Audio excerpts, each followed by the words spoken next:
Ini penampakan sosok dosen A tersangka pelecehan mahasiswi Unsri, mengaku hilaf.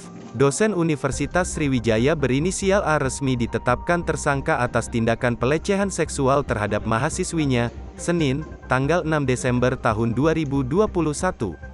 Sosok dosen yang selama ini membuat orang penasaran akhirnya memenuhi panggilan Polda Sumsel. Dosen A menjalani pemeriksaan di ruang penyidik Unit 3 Subdit 4 Renakta Polda Sumsel dengan didampingi penasihat hukumnya. Menggunakan kemeja abu lengan pendek, dia langsung menundukkan kepala dan semakin menaikkan masker untuk menutupi wajahnya ketika menyadari kehadiran awak media.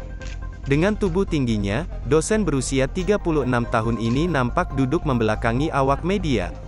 Ia terus menjawab pertanyaan penyidik tanpa menoleh sedikit pun meski menyadari sorotan kamera terus mengarah kepadanya. Dosen A mengaku telah melakukan pelecehan terhadap mahasiswinya sendiri berinisial DR. Hal ini diungkapkan Darmawan, penasihat hukum dosen A saat mendampingi pemanggilan oleh Subdit 4 Renakta Polda Sumsel.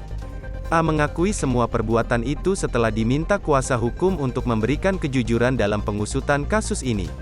Darmawan meminta masyarakat mengedepankan asas praduga tak bersalah kepada dosen A yang secara jujur sudah mengakui kesalahannya.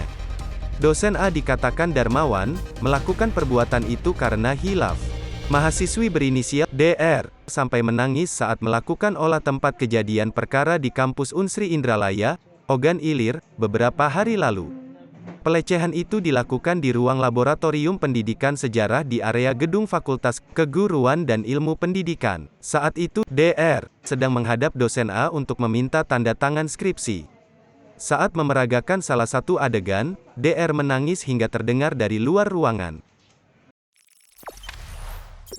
Jangan lupa subscribe, share, komen, dan like ya!